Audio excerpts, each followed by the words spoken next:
50 years ago, an American president made a deal in the desert that quietly became the foundation of global power.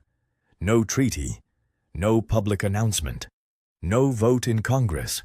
Just a handshake agreement between Washington and Riyadh that said, in effect, you price your oil in dollars, we protect your kingdom.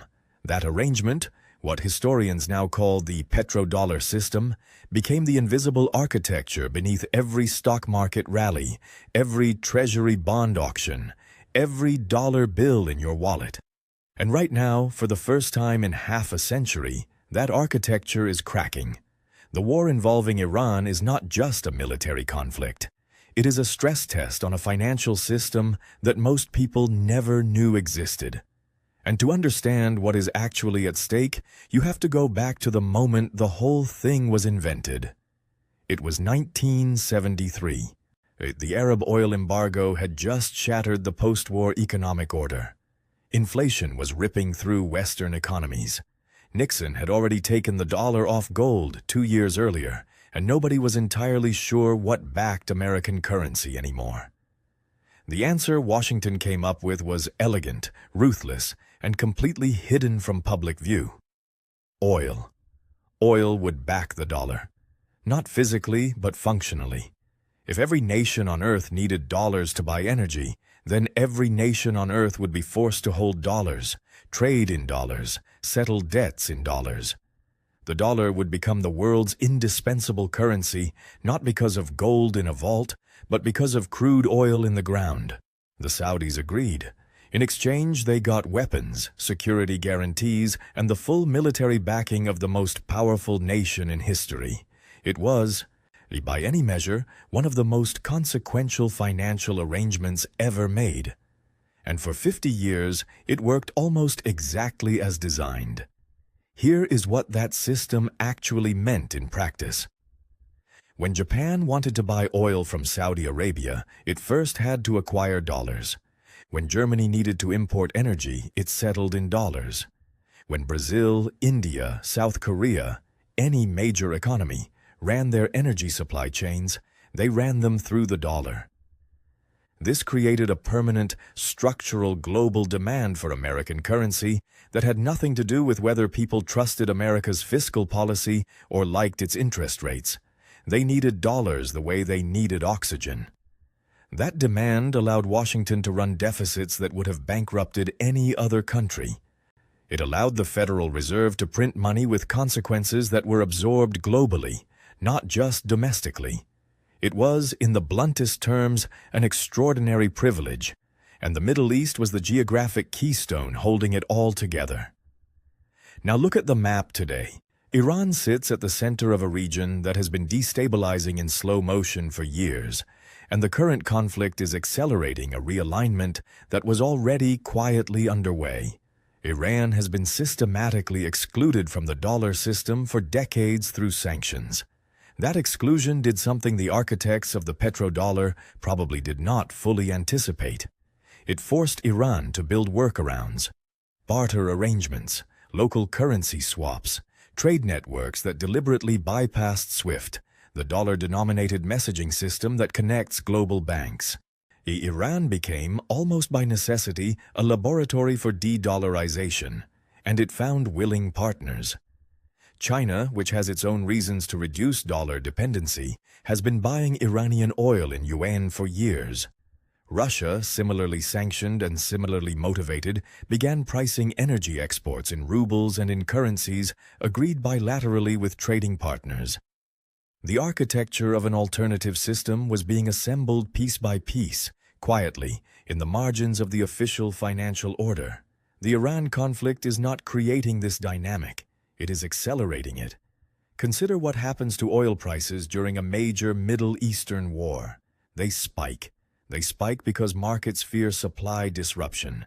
Because shipping lanes through the Strait of Hormuz, through which roughly a fifth of the world's traded oil passes every single day, suddenly feel fragile. Every dollar increase in the price of a barrel of oil tightens the financial conditions of every oil-importing nation on Earth. And when those nations feel squeezed, they start asking uncomfortable questions about why they are holding so many dollars, why their reserves are so exposed to American monetary policy decisions, and whether there is a better arrangement available. China has been asking that question loudly. The petro-yuan, launched in 2018 on the Shanghai International Energy Exchange, was a direct challenge to the dollar's energy monopoly. Saudi Arabia, in a move that would have been unthinkable a decade ago, held serious discussions about pricing some oil sales in yuan.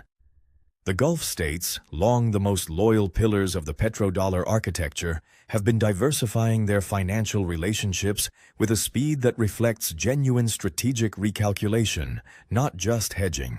The Abraham Accords, the Saudi-Iran normalization brokered by Beijing in 2023, the expansion of BRICS to include Saudi Arabia, the UAE, and Iran itself, these are not random diplomatic events. They are the visible surface of a tectonic shift happening beneath the global financial system. The United States has responded the way dominant powers historically respond when their foundational advantages are threatened, with force, with sanctions, and with the implicit message that the dollar system is not optional. But here is the historical problem with that response. Coercion can hold a system together for a while. It cannot hold it together forever. And the more aggressively Washington uses dollar access as a weapon, the more urgently other nations work to build alternatives. Every sanction is an advertisement for de-dollarization. Every financial exclusion is a recruitment poster for the yuan-denominated alternative. This is not a new pattern. The British pound was the world's reserve currency for most of the 19th century and into the 20th. It was backed by the Royal Navy, by the City of London's financial dominance, and by the vast machinery of the British Empire. Then came 2 world wars, a catastrophic loss of economic output, the rise of American industrial power, and the Bretton Woods Conference of 1944, where the dollar quietly displaced the pound as the world's anchor currency. The British did not announce this transition. They did not vote on it.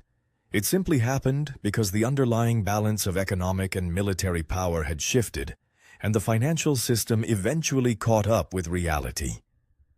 The dollar is not the pound. America is not Britain circa 1945, but the structural logic is the same. Reserve currency dominance is not permanent. It is maintained by the credible projection of economic and military power, by the depth and liquidity of the underlying financial markets, and by the absence of a viable alternative.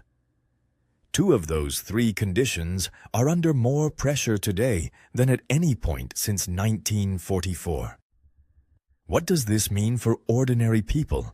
It means that the price of everything you buy is connected in ways that are almost never explained to this invisible architecture. When the dollar loses purchasing power, it is partly because of domestic monetary policy. But it is also because global demand for dollars, that structural demand built into the petrodollar system, is the invisible floor beneath the currency's value. If that floor begins to erode, the inflationary consequences are not modest and gradual. They are sharp and disruptive. The 1970s stagflation, the last time the petrodollar system was under serious stress, was not just an American problem. It was a global financial crisis dressed up as an energy crisis. The 2 were inseparable then. They are inseparable now. There is a detail about the current conflict that most financial commentary glosses over. Iran's oil infrastructure, its relationships with China and Russia, its position within the emerging BRICS financial architecture, these are not peripheral to the war. They are central to why the war matters beyond the immediate human tragedy. A post-conflict Iran that is more deeply integrated into a Chinese-led financial network, or a conflict that permanently disrupts Gulf state confidence in American security guarantees, reshapes the petrodollar map in ways that no Federal Reserve policy can easily reverse. The Strait of Hormuz is not just a shipping lane. It is a choke point in the global financial system. Control over it, or the credible threat of disrupting it, is leverage over the dollar itself. Iran has understood this for decades. That is why the Strait has featured in every major Iranian strategic calculation since the revolution. And that is why every escalation in the region sends a tremor through oil markets, bond markets, and currency markets simultaneously. The geography of Middle Eastern conflict is inseparable from the geography of dollar dominance. The deeper historical truth here is uncomfortable but important. Empires do not usually lose their financial dominance in a single dramatic moment. They lose it in a series of incremental decisions, each one defensible in isolation, that collectively hollow out the foundations. Rome debased its currency slowly, then suddenly. Britain spent down its dollar reserves across 2 world wars and emerged from the second one technically victorious but financially subordinate. And the transitions are always messier, slower, and more contested than they look in retrospect. But they are also, in the end, irreversible. What is happening right now, the Iran conflict, the oil price volatility, the accelerating discussions about yuan-denominated energy trade, the BRICS expansion, the quiet Saudi hedging, is not the end of the petrodollar. Not yet. It is the beginning of the end of the certainty that surrounded it. For 50 years, the system worked so reliably that most people never had to think about it. The dollar was simply the world's currency, the way English is simply the world's business language. That assumption is no longer automatic. And in finance, as in history, the moment an assumption stops being automatic is the moment the clock starts. Nixon's handshake in the desert bought America half a century of extraordinary financial privilege. The bill for that arrangement, deferred across decades through deficits and debt and dollar dominance, what is beginning to come due. The Iran war is not the cause of that reckoning, but it may well be the event that, years from now, historians point to as the moment the crack became visible to everyone, the moment the invisible architecture stopped being invisible, the moment the world began, slowly and then all at once, to price oil in something other than the dollar that built the modern age.